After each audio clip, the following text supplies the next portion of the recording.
Coming up on today's programme. A church is stepping in to feed children when the government won't. The latest way to travel. How about riding around town on an e-scooter?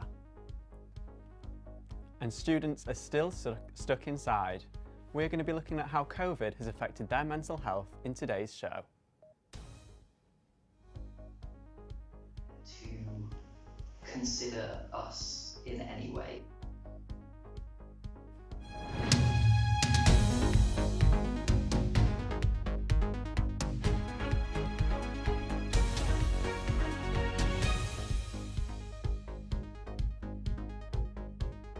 Hello and welcome to Quays News. I'm Annie Mae Walker.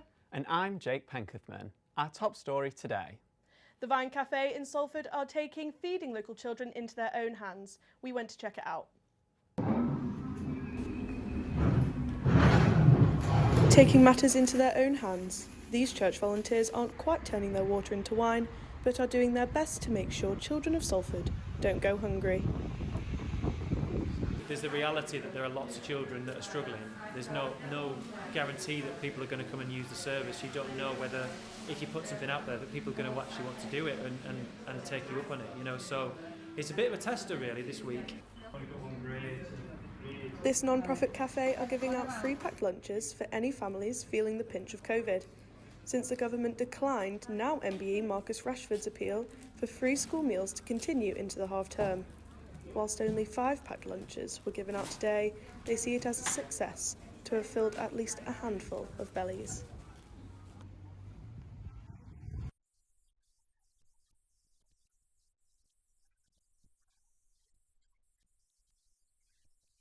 The virus there's a virus and kids can get it too. Yeah. But some schools you have to pay for the food. That's why, and I think we should give free school meals out. Community spirit has been so high that volunteers and donations have been turned away as help was overwhelming. I think that the pressure that Marcus Rashford and others have put on them would make a difference. It did the first time, but then it didn't take long before they went back on it this time. So who knows? I'd like to think that they will be actually shamed into changing. Ian Peacock's plan is to reopen as a community centre.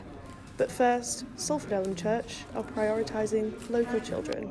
Because I care about people and I understand, how difficult it is. So I think it's a brilliant idea. There's not just us doing it, there's lots of places.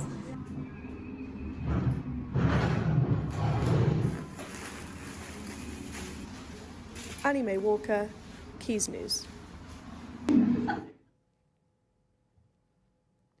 All of us here at Quays News are excited for Halloween this weekend, and we're wanting to see your cutest Halloween pictures. Let us know on Twitter at Quays News. But first, it's almost a week since Greater Manchester was put into Tier 3 restrictions. It hasn't been the most popular decision, and the outcry has continued. People are saying that they are not getting enough support. William Hallows reports. Friday 23rd of October, Greater Manchester entered Tier 3 restrictions. This has led to backlash from the people of Greater Manchester targeting the government. A socially distanced protest took place in Piccadilly Gardens titled "Manchester will not pay for this crisis." The difference is that this time there is no government support. The difference is that this time we don't have national lockdown with furlough. We have a system which is almost designed to continue the spread of coronavirus. Its only intention was to send a message to the government about their recent actions regarding helping Manchester. This did not stop anti-maskers coming to preach their views. There's a new closet folk who are frightened to come out and declare the whole pandemic a media-driven, government-driven scam. I spoke to some attendees at this protest. Obviously people are out here because it's something that's really passionate to them, and I feel like the Tory government don't really listen to people who don't come from areas of interest to them. They don't listen to students, they don't listen to people of working class. It is now even more unclear when this pandemic will end. The best we can do is wait it out and hope that we can be ready for Christmas. William Hallows, Quays TV. Since the COVID pandemic, many more of us have been working from home. One website in particular has seen an increase in users. OnlyFans is a controversial site, largely containing adult material. Subscribers pay a fee, but it doesn't always go to the performers. Krista Daniels reports. OnlyFans is a common topic of debate that you might have only heard recently. But what is OnlyFans? 23-year-old OnlyFans creator Lydia can explain it for you. So OnlyFans is a website very similar to any other sort of social media, but people will pay to see it. But the way that I use it is I charge $5 a month for people to subscribe, and then they can see anything on my feed.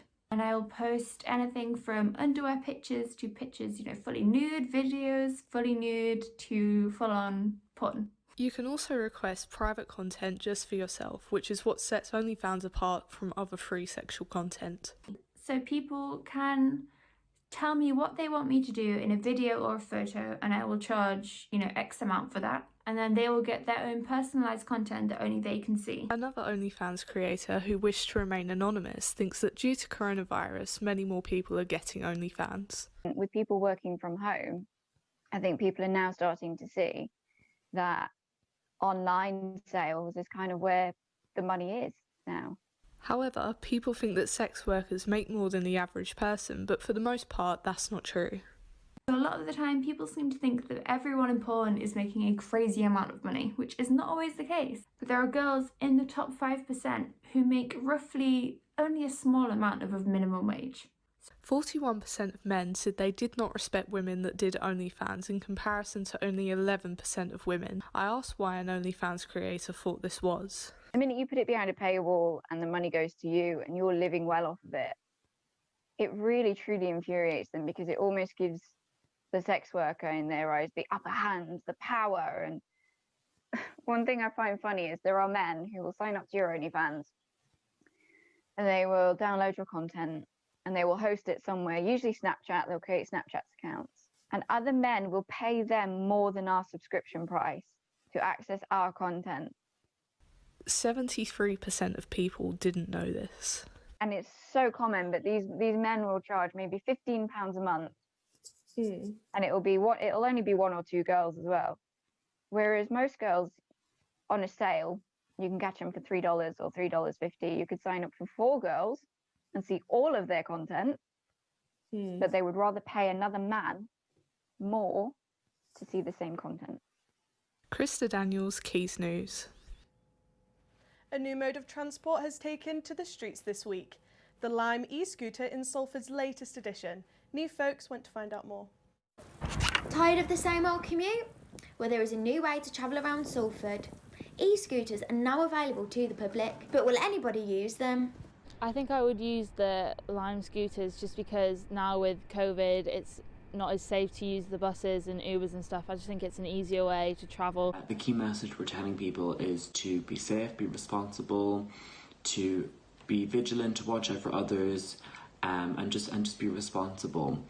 Available from Salford Uni campus, this trial is in collaboration with Transport for Greater Manchester and has been brought forward in light of the pandemic. It's very easy to use one of the Lime e-scooters. The QR code is on the handlebars. You will then be charged £1 to unlock and 15p per minute. Once you are done with your ride, go to the Lime app, and then there will be designated regions for you to park your scooter. Take a picture and then your ride is complete. Salford is not the first city to take on this trial. And one of the reasons we chose them was because they have an experience of cities very similar to ours in terms of the challenges they face. So my concern is that if a lot of people have access to them, then it might be that they get banned altogether. So my concern is that people might take advantage. Similar schemes have been implemented in the past, such as the Mobike. However, after a series of thefts and vandalisms, the company withdrew. But there are higher hopes for Lime. It's not that expensive and could be fun if you're with your friends as well. Yeah, they are good fun, and so I'm hoping it's a success, and I hope that the measures that Lime have put in place will make sure it's nowhere like the Mobike experience. The trial runs for 12 months with hopes to expand to Media City, then further afield. Right, go. After a day of scooting, it's safe to say this is certainly a unique way of commuting. New folks, Quays News. Self-isolation has affected many of us this year, and lots of attention has turned to students who have been forced to isolate in small spaces, often away from home for the first time. Georgia Kelly has been following 2 students' experiences. Olivia McDonald, 19, is one of them. Our reporter Catherine Monk went to speak to her about her experience. It was quite scary actually, just because you're quite worried about where you've been, who you've given it to, or who you might have given it to, or who you've got it from. It's quite scary. To sanitise everything we used, which you obviously don't normally do, so it was quite stressful because obviously you just want to relax in your own home, but you couldn't really because you had to constantly be thinking, oh, have I cleaned this? Is this tidy? You know. And she's not alone.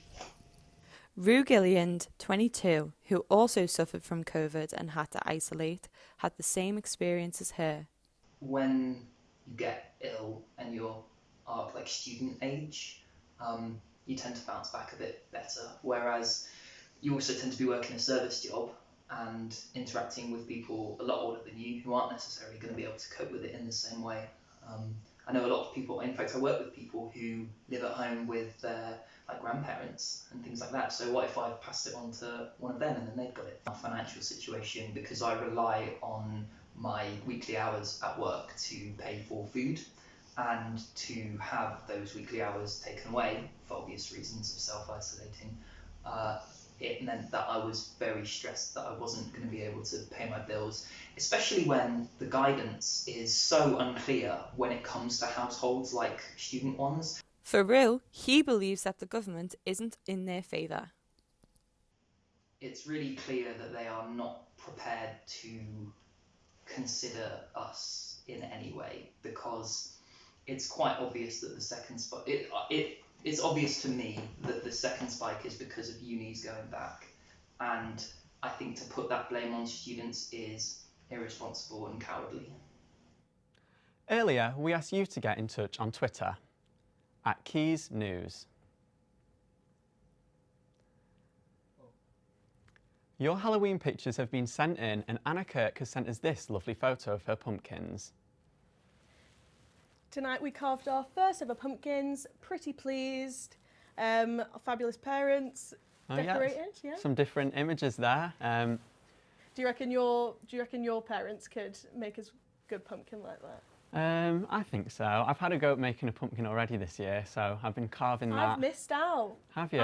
All of the pumpkins have gone when I went to the pumpkin patch where I live.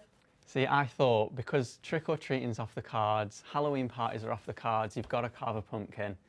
Got to think of some crazy designs, put it in your window for everyone to see. What would you go for? Or what have you gone for when you made it? What did you make? See, I went for the simple classic pumpkin. Triangles for eyes, triangle nose, and then a cut-out mouth. And we've also seen these great ideas on Twitter. Some of our fabulous parents decorated for Halloween yesterday.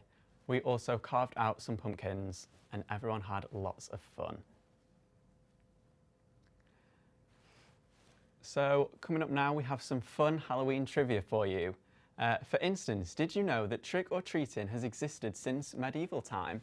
And this Halloween is going to be the first one in years to have a full moon. I didn't know that. No, neither. The jack-o'-lantern comes from the Irish legend, Stingy Jack. Legend has Jack made a deal with the devil and tricked him into making himself a coin to pay for his drink, but instead of just pocketed it and make sure that... Yeah, I've not heard that story before. Neither. See, I feel like Halloween is one of those holidays where it's come from America, hasn't it? So it's Americanized. What sort of like stuff? Well, there's not loads of stuff to know about it. I always thought that it was just one of those holidays that was made up by America. Yeah. Did you know the first jack-o'-lantern was turnips? I had no idea. No. That is crazy. They became pumpkins when they moved over to America because it was more natural. But yeah, I did not know that. But yeah, I think, you know, the pumpkin symbolises Halloween, doesn't it? That's your go-to thing. Whenever someone thinks about Halloween, you think about all the ghosts and then black cats. That's interesting. Yeah. I'd not heard of that. Well, obviously I've heard of it, but I didn't know of it as like a Halloween thing. That's all for us this week, but why not check out our social media, Quays TV, for more great content. Thank you for watching, and join us again next week at 5 o'clock for this week's news. Goodbye. Goodbye.